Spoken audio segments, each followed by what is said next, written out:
We don't know. ఈ సైలెన్స్కి అర్థమేంటో మాకు అర్థం కావట్లేదు. బీజేపీ చివరిలో ఏం చేయబోతుందో కూడా మాకు తెలియట్లేదు. అయినా సరే ప్రజల తరపున మాట్లాడమని మేము కోరుతా ఉన్నాం as a YSR Congress party. Pawan Kalyan అంటారా, ఆయన చేతులు ఎత్తేసాడు, నేను ముఖ్యమంత్రిని కావటం నాకు సాధ్యం కావటం లేదు, నేను ఎవడో ఒకరిని మోయటం తప్ప నాకు అనుభవం కూడా లేదు, అనుభవం చంద్రబాబు నాయుడు గారికి ఉంది, ఆయన మాత్రమే సపోర్ట్ చేస్తారని చెప్తున్నాడు. It is up to the people again. But మాకు అవసరం ఏంటంటే ఈ రాష్ట్రంలో ప్రజలకు ఇచ్చినటువంటి వాగ్దానాల్ని నెరవేర్చకుండా తప్పించుకు తిరుగుతున్నటువంటి ఈ కూటమి ప్రభుత్వాన్ని ప్రజల మధ్యలో నిలబెట్టి, ఇదిగో ఈ మండుటెండలో నిలబెట్టి ప్రజలు కడగదలుచుకున్నారు ఈరోజు ఈ కూటమి ప్రభుత్వాన్ని. ఆ కడిగే కార్యక్రమంలో వైఎస్ఆర్ కాంగ్రెస్ పార్టీ చాలా స్పష్టంగా వాళ్ళు ఇచ్చిన మేనిఫెస్టోని తగలబెట్టండి.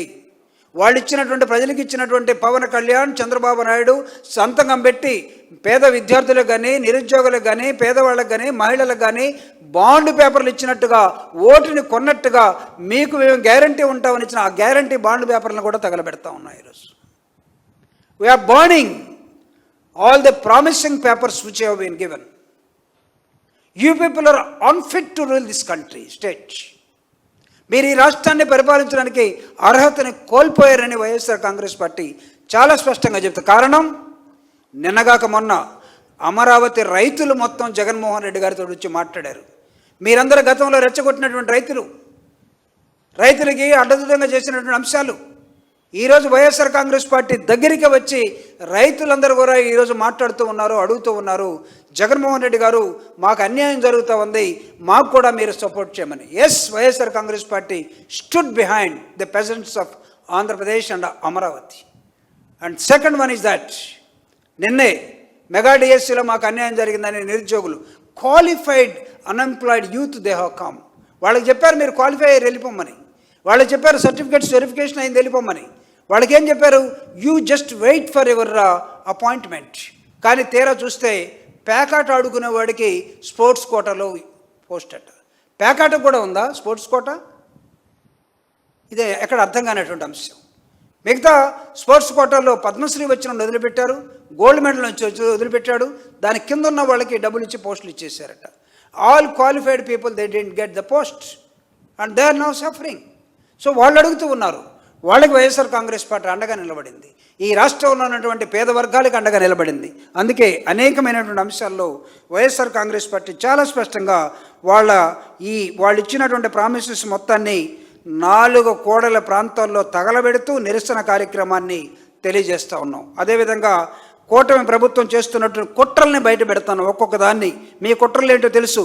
మీకు అవసరమైతే జుట్టు, అందితే జుట్టు, అందకపోతే కాళ్ళు.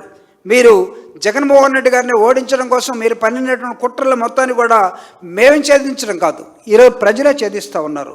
ఆ ప్రజలకి ఈరోజు అండగా వైఎస్ఆర్ కాంగ్రెస్ పార్టీ నిరసన కార్యక్రమాల్లో తోడుగా ఉంటుంది. మీ పరిపాలన మొత్తం మీ నాయకులతో మీరు పరిపాలించట్లా. తెలుగుదేశం కార్యకర్తలే, తెలుగుదేశం పార్టీ అభిమానులే, నాయకులే ఈరోజు తెలుగుదేశం పార్టీకి అడ్డం తిరిగి 2 సంవత్సరాల్లో ఈ పార్టీ తేలిపోయింది, ఇక వచ్చే ఎన్నికల్లో గెలిచేది లేదు అని వాళ్ళు చెప్పుకుంటున్న నేపథ్యంలో మీ మీద అస్సం వేసినటువంటి రాష్ట్రం మాట్లాడుతూ ఉన్నది. ఈరోజు ప్రజలకు ఏ విధంగా మీరు మోసం చేశారో ఆ మోసాలని వెలికి తీసే కార్యక్రమంలో వైఎస్ఆర్ కాంగ్రెస్ పార్టీ ప్రజలకు అండగా నిలబడే మీ కుట్రల మొత్తాన్ని కూడా బహిర్గతం చేస్తూ ఉంది. మీ ప్రభుత్వం అంతా కూడా చాలా అస్తవ్యస్తంగా గాడి తప్పినటువంటి అంశంగా కనబడుతూ ఉంది. ఎక్కడ మీ ప్రామిసెస్ నెరవేరటం లేదు. మీరు చెప్పింది ఒకటి, చేస్తున్నది ఒకటి. ఈరోజు హూ సెట్ 99 పైసలకి 1 ఎకరా భూమిని అమ్మేసినటువంటి ప్రభుత్వాలు ఎక్కడైనా ఉన్నాయా? How dare you people are. ఎంత ధైర్యం ఉండాలి మీకు?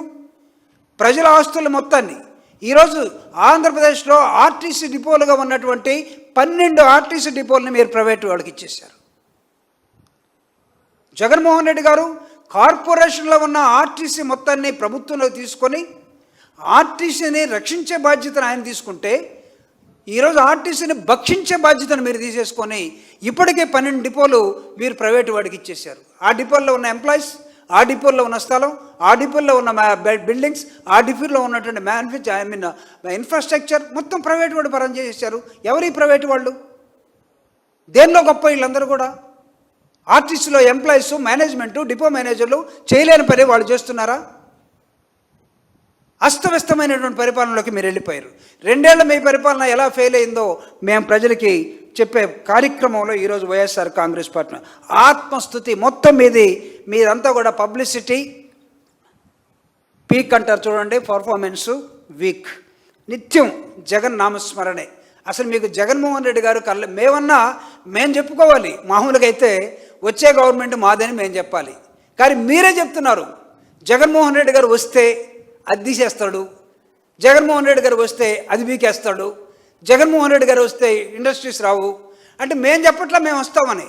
మేము ప్రజల కోసం పనిచేసుకునే క్రమంలో నెక్స్ట్ ఎలక్షన్స్కి జాగ్రత్తగా మీరు పనిచేయడం మాత్రం మేము చెప్తున్నాం, ప్రజలను అడుగుతున్నాం. కానీ మీరేం చెప్తున్నారంటే జగన్ నామస్మరణలో పడిపోయి జగన్ వచ్చేస్తున్నాడని మీరే చెప్తున్నారు. అంటే మీరు ఫెయిల్యూర్కి సిద్ధమైపోయి రోజు జగన్ గారి మీద, జగన్ గారి మనస్తత్వం మీద, జగన్ గారి పర్సనల్గా మాట్లాడటం తప్ప మీకేం లేదు. టోటల్లీ మీరు డైవర్షన్ పాలిటిక్స్లో నిమగ్నం అయిపోయి ఉన్నారు. పరిపాలన గాలికి వదిలేసినటువంటి కనపడతా ఉంది.